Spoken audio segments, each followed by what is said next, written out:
I have been a Spider-Man fan for as long as I can remember, and the Raimi trilogy will always have a special place in my heart. The amount of times I've watched Spider-Man 2 is stupid. It's definitely in the double figures at least.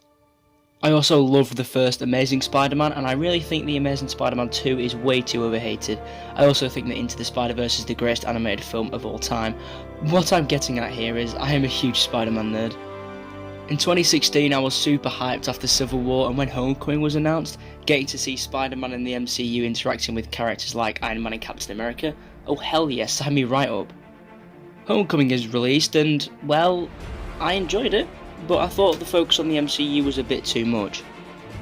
The villain was cool, but his motivation comes directly from Tony Stark. Far From Home is released and I didn't really enjoy it, and I thought the focus on the MCU was way too much. The villain was cool, but his motivation comes directly from Tony Stark. To put it plainly, I didn't really like the direction that they were taking with Tom Holland's Spider-Man, and that sucked because I thought he was the perfect choice for the role. So I had myself convinced that I just didn't like the MCU Spider-Man. It's February 2021 and No Way Home has just been announced. Oh wonderful, another Iron Boy Jr. movie. Can't wait. It certainly didn't help that the marketing for the movie was shameful. From soulless and passionless posters to constant leaks, you really have to wonder who the head of security at Sony is. I was losing faith. But then they revealed the return of the villains from the previous movies and, well, this had me more worried than anything else. The final movie in a trilogy that has had to resort to bringing back loved characters from the dead to try and win fans back over after the previous entry in the franchise failed? Guess they just didn't learn. Were they really about to ruin some of my favourite villains in fiction? But then the rumours started. The rumours that both Andrew Garfield and Tobey Maguire would be returning. Not that I believed them, even with the leaks that we saw, but after watching the trailers I must confess, they did get me a bit hyped. At least Jamie Foxx would have another shot at Electro after he was somewhat wasted in TASM 2, so I bought a ticket and waited for inevitable disappointment. So enough about the lead up, let's swing straight into this.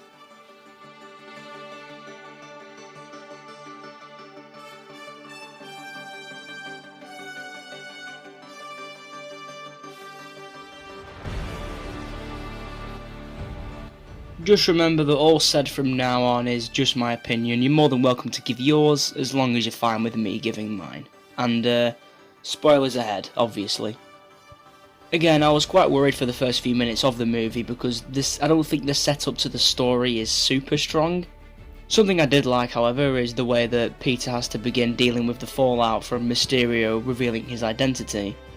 This really seems to be the first time that the MCU Peter actually starts to deal with consequences for his actions. So I think it's something that they handled really well, and people react exactly how you'd expect them to, with them, learning the identity of a superhero. To give an example of that, you've got quite a few people claiming that Mysterio was right despite the fact they have no idea what actually went on, so I thought that was a nice touch. The story then moves on to Peter asking for Doctor Strange's help. He basically asks him to make the entire world forget that Peter Parker is Spider-Man, as it's affecting the lives of everyone he loves.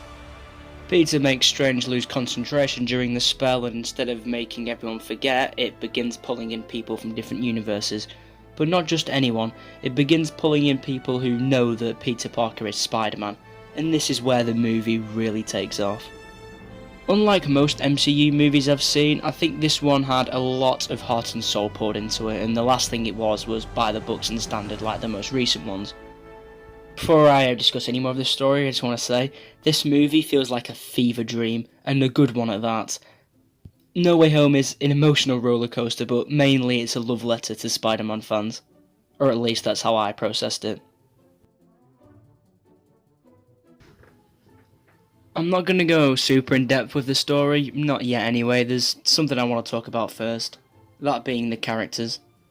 There is an abundance of characters in No Way Home, especially villains, and the one that delivers one of the best performances I have ever seen is none other than your boy, Willem Dafoe. How he managed to top his performance in the original Spider-Man is beyond me, but good God, Dafoe sells the Goblin so damn well in this movie. This single performance is up there with the likes of Heath Ledger's Joker, and yes, I'm serious. He was perfect for both Tobey and Tom's Spider-Man in their respective trilogies, yet he manages to be even more intimidating and deranged in No Way Home. I can confidently say that he is the best villain that the Marvel Cinematic Universe has ever seen and will probably ever see. Alfred Molina is also breathtaking as Doc Ock, and they managed to add even more depth to Octavius, which was great. Jamie Foxx also gives a very strong and funny performance as Electro, and it was great to see him back and given a lot more to do. He actually acts like a person, not a walking dubstep machine, so that was nice. Sandman and Lizard don't do a whole lot, they're just kind of there, which is fine honestly. They didn't really need expanding upon, and I'm happy that they put their focus into the ones that most people actually care about. Honestly, I can't speak highly enough of Dafoe's performance. I sometimes wonder why they bothered ever giving Green Goblin a mask.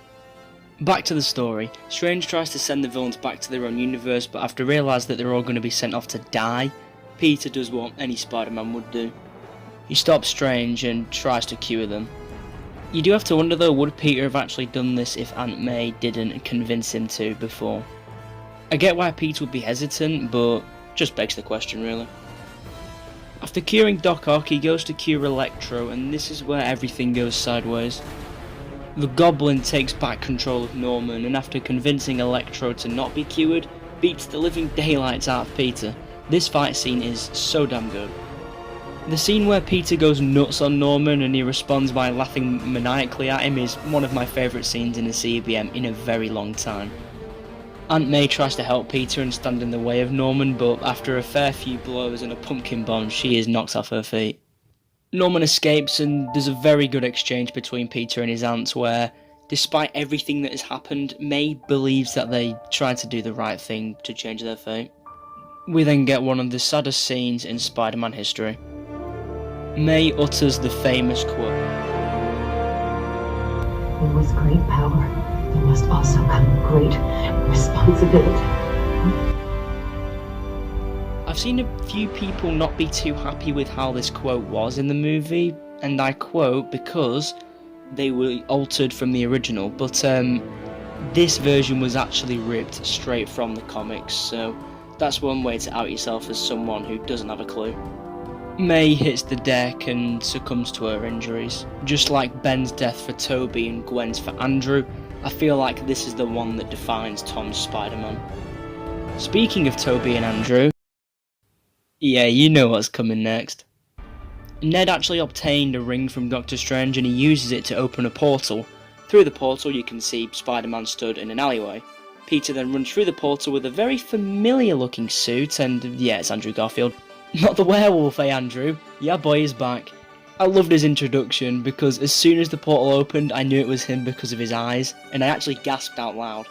This may not seem big if you're from the US, I know you lot are very vocal in movie theatres, but overseas here in the UK you barely ever hear the audience. But when he took his mask off, the entire room lit up. Ned then states that he'll try again to find Peter, and I knew exactly what was going to happen next. The portal opens, and who steps through? None other than Danny DeVito. Seriously, my favourite reveal of the entire movie. Okay, but for real, it's Tobey Maguire, and I honestly nearly cried seeing him again. My childhood hero was back, and looking back, I still get teary-eyed thinking about the reveal. The two are then introduced to each other, and this is where I felt like a kid again. Throughout the entire scene where the two Spider-Men interact with each other, I just had a big goofy grin on my face. After they meet up with Tom's Peter, there's a really heartfelt scene where both other Spider-Men encourage Peter not to kill the Goblin and get revenge, because as Tobey says, I got what I wanted, but it didn't make it better. Andrew steals the movie in this scene, especially his performance does as a whole, but I really loved this one. His Peter tries to connect with Tom's. He tells him how he got rageful, bitter, and stopped pulling his punches. And after watching the Morbius trailer, you just have to wonder. The three then work together in a lab, and like I said before, fever dream. I really love the direction they took with Tobey's Peter. He sounds much wiser and acts as a bit of a mentor to Tom, with Andrew helping out here and there. We then get my favourite big movie fight scene ever. The three Spider-Men work together, even swinging off each other to take the villains down, and frankly it's all I've ever wanted. One by one they cure them. All is going swimmingly until the lizard spots the open portal where Ned and MJ are present. He goes after them, so they are forced to exit into the Statue of Liberty where the fight is taking place. They do manage to cure them all, but then the Goblin appears. He throws a pumpkin bomb, forcing MJ to lose her footing and fall. Peter throws himself after her, but the Goblin intercepts, and after this happened, I think everyone knew what was coming next.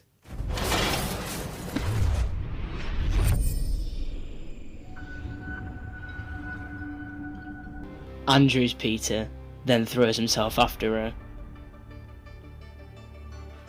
Andrew Garfield's Spider-Man, like I predicted a week before this came out, redeems himself and catches MJ. Now that is how you end a character's arc. So much fan service is provided during this fight scene, and none of it feels forced or, isn't absolutely fucking awesome. MJ and Ned are safe, and so now is the time for the final face-off between Peter and the Goblin. The small exchange they have just before throwing hands gives me goosebumps. Poor Peter, too weak to send me home to die. No, I just wanted to kill you myself. Nah, but seriously, for the first time ever, Spider-Man actually intimidated me. Insane acting by Tom. The two then exchange blows, and the sound that is made when he punches the shield, my seat shook. That would have taken someone's head clean off. Once Peter has him beat, he loses it. He goes nuts, and it's clear that this man is out for blood, almost beating him to death after spending the majority of the movie trying to save his life. He then intends to kill him with his own glider until he is stopped by Tobey, evocative of his death in the original Spider-Man. I do really like how the scene was mirrored here. Tobey is then stabbed from behind by the Goblin, and the look of pure anger/regret when Tobey is stabbed from behind by the Goblin from Tom was just me. I really thought they were going to kill Tobey's Spider-Man. I was getting the tissues ready, but the cowards didn't have the balls to do it, and frankly I'm kind of happy because that may have actually traumatised me. After all is solved, they're all transported back to their respective universes. It's then revealed by Strange that everyone else who knows Peter Parker as Spider-Man is being pulled from their universe. After an exchange, Peter decides it's the best course of action to make everyone, yes everyone, forget who Peter Parker even is. After an emotional farewell with MJ and Ned, everyone's memory is erased.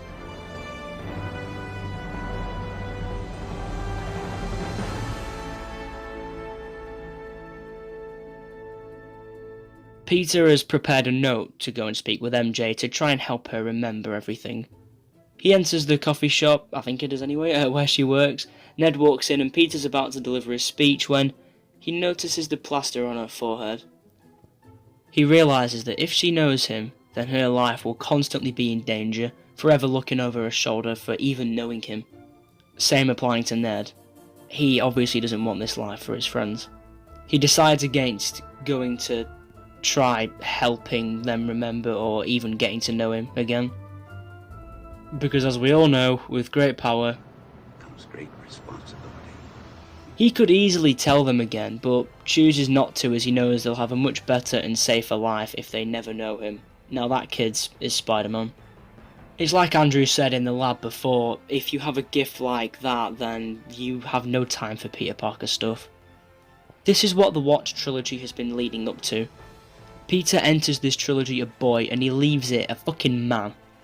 After making the selfless decision to let his friends live their lives, he visits May's grave. It's heartbreaking to think that if she was still alive, then she wouldn't even know who he was. He rents an apartment and after entering you overhear the landlord telling him when the rent is due. I'm almost certain that his last name will be Dickovich.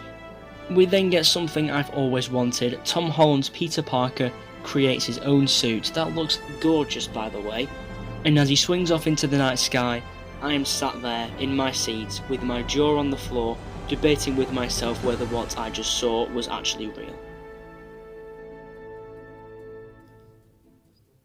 I had one of those extremely rare moments where the film ends and I have the intense urge to return back to the cinema to rewatch it because it was that good.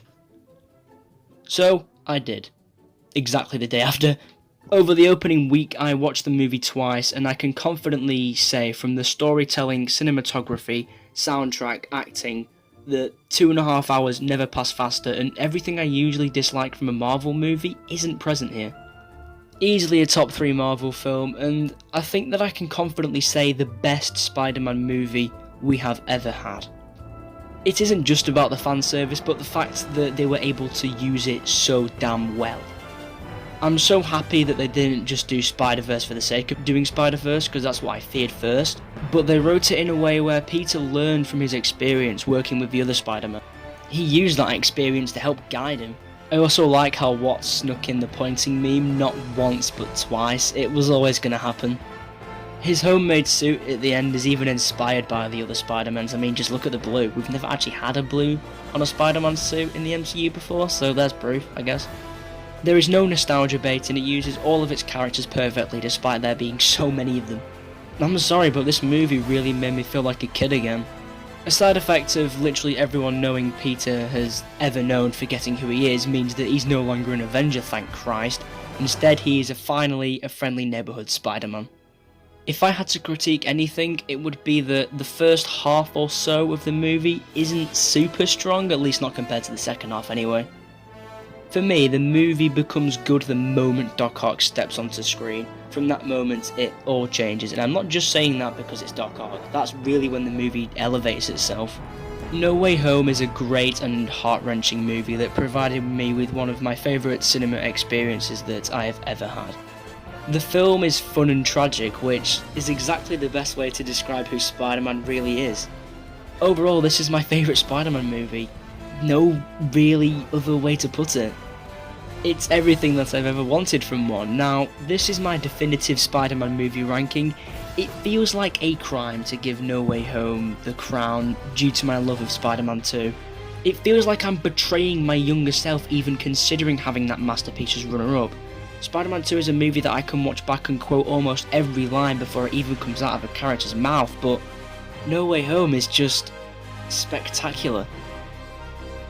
Not many movies make me feel like a kid on Christmas anymore, but No Way Home accomplished it, goddammit. I mean, just look at this shot. This is everything I've ever wanted. Speaking of Christmas, when do the debates start as to whether No Way Home is a Christmas movie? Because if Die Hard is one, then No Way Home totally is. If you weren't sold on Tom Holland as Spider-Man, then give No Way Home a watch. It'll probably change your mind because it certainly changed mine. Something I have wondered a bit about recently is whether everything we criticised as un Spider-Man-like in the previous 2 MCU Spider-Man movies that came before were actually done on purpose. If Homecoming is about Peter proving he is capable and Far From Home is about understanding trust and stepping in when he needs to, then No Way Home brings it all together and has Peter finally grasp power and responsibility. The end result is a Peter who truly becomes Spider-Man. Wow, they really told an origin story over 3 movies. No Way Home is the embodiment of Spider-Man that it seems like everyone forgot. His life sucks. He ends the movie a total loner and a complete nobody due to the selfless choice that he made. It was hard, but he knew that he had to. He could have made the easy choice, but Spider-Man does not make the easy choice. If you agreed with what I had to say here, or even if you didn't, then feel free to drop a comment explaining your thoughts on the movie, and if you want to see more videos like this, then please consider subscribing, it really helps me out. And yeah, that's about all I have to say. Speak to you soon.